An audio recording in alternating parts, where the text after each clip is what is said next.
कितना बोला जा सकता है 1 मिनट में। अरण्य कांड की चर्चा तो करेंगे रात को, अगली बैठक में संभवतः ये समाप्त भी हो जाएगा।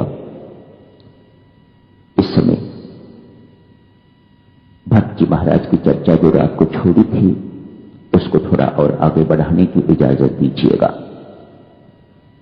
भक्त जी महाराज ने शरणागति का मार्ग अपनाया है। अति कठिन, कहना सुनना बहुत आसान इसे, लेकिन इस पर चलना अति दुष्कर। भक्त जी महाराज ने यह मार्ग अपनाया है, समर्पण का मार्ग। मैं कुछ नहीं कर सकता, मेरे पास कोई साधन नहीं, मैं निस्साधन हूं, दुस्साधन हूं, ऐसे शब्द भक्त अपने लिए प्रयोग करता है। पर शरणागति की महिमा भक्त जी महाराज बहुत अच्छी तरह जानते हैं। अन्य मार्गों पर तो देवियों सज्जनों व्यक्ति चलेगा तो तब जाके वहां पहुंचेगा।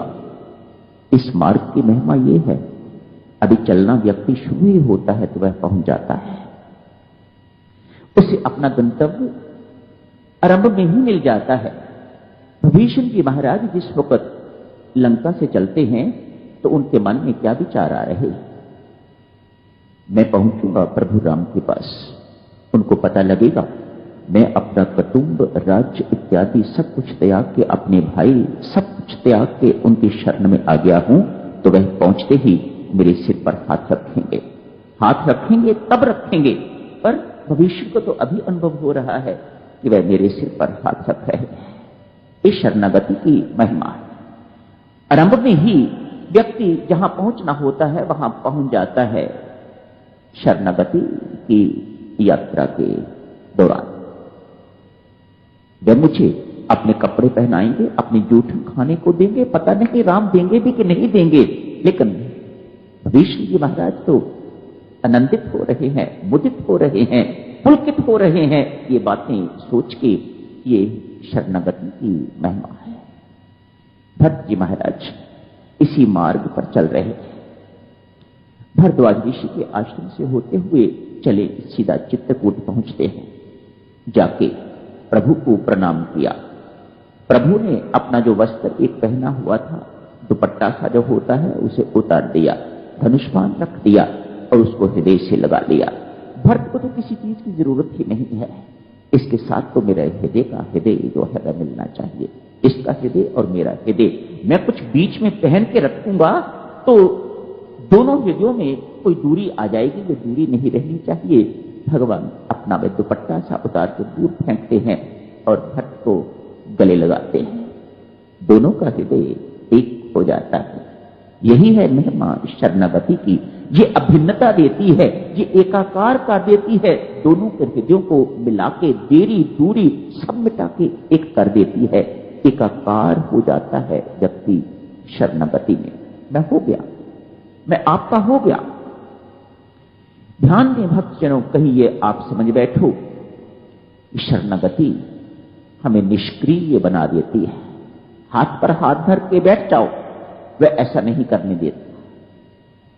अब मत सोचो कि चूंकि हम उसके हो गए हैं अब वो हाथ पर हाथ धर के बैठने देगा हमें, नहीं। एक नदी की उदाहरण लीजिएगा।